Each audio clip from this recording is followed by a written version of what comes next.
Hello bachcho, let's discuss this question. Some of the enzymes which are associated in converting fats into carbohydrates are present in A microsome, B liposome, C glyoxysome या D Golgi body.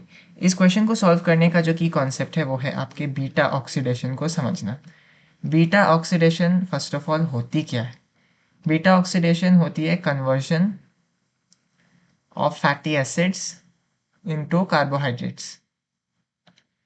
Conversion of fatty acids into carbohydrates, और ये carbohydrates से वापस आपकी energy को derive की जाएगी respiration द्वारा।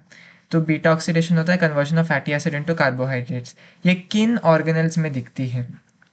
ये किन ऑर्गेनल्स में दिखती है? एक तो होता है आपका ग्लाइऑक्सीसोम जो कि एक माइक्रोबॉडी है, और माइटोकॉन्ड्रिया में। और इन दोनों में जो भी बीटा ऑक्सीडेशन होता है वो सेम नहीं होता, दोनों में ही डिफरेंसेस होती है, लेकिन ये पर्टिकुलर प्रोसेस ग्लाइऑक्सीसोम में भी दिखेगी और माइटोकॉन्ड्रिया में भी दिखेगी। तो हमें क्वेश्चन में बस इतना ही पूछा गया था कि कौन सा ये जो एंजाइम्स होते हैं बीटा ऑक्सीडेशन के वो कौन से ऑर्गेनल्स में दिखते हैं, वो ग्लाइऑक्सीसोम और माइटोकॉन्ड्रिया में पाई जाती है। लेकिन अगर हम एक बार वापस दूसरे ऑप्शंस में देख ले तो यहाँ पर दिया गया है माइक्रोसोम, तो यहाँ पर हम इनके भी जो फंक्शंस हैं उनको लिख लेते हैं। माइक्रोसोम, माइक्रोसोम एक्चुअली क्या होता है? वो होते हैं disrupted pieces of rough endoplasmic reticulum. जब एक पर्टिकुलर सेल को सेंट्रीफ्यूगेशन किया जाए एक पर्टिकुलर सेल की, तब आपको पता है कि उसकी कंपोनेंट्स ब्रेक डाउन कर जाती है, और जब rough endoplasmic reticulum break down कर जाती है वो ऐसे माइक्रोसोम जैसे स्ट्रक्चर्स फॉर्म करते हैं। माइक्रोसोम एक सेल ऑर्गेनल नहीं है, वो बस रफ एंडोप्लाज्मिक रेटिकुलम की डिसरप्टेड पीसेस होती हैं, और इनके द्वारा लैब में कुछ एक्सपेरिमेंट्स कंडक्ट किए जाते हैं ताकि ये समझ में आए कि रफ एंडोप्लाज्मिक रेटिकुलम का प्रोटीन सिंथेसिस में क्या रोल होता है। दूसरा दिया गया है हमको लाइपोसोम। लाइपोसोम क्या होता है? लाइपोसोम एक्चुअली देखो, जब आप किसी भी मेम्ब्रेन को किसी भी बायोलॉजिकल मेम्ब्रेन को डिसरप्ट करते हैं तो आपको लाइपोसोम्स मिलेगी।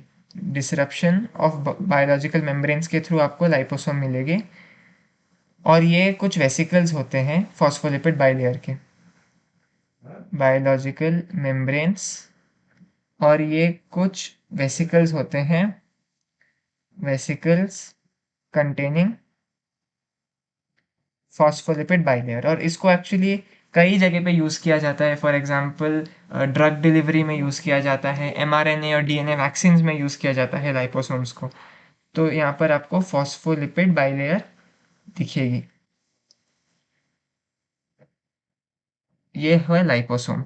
और यहाँ पर गोल्जी बॉडी है। गोल्जी बॉडीज़ की फंक्शन सबको पता है कि वो पैकेजिंग ऑफ प्रोटीन्स में हेल्प करती है, वो ट्रांसपोर्ट ऑफ डिफरेंट बायोमोलिक्यूल्स में हेल्प करती है, वो फॉर्मेशन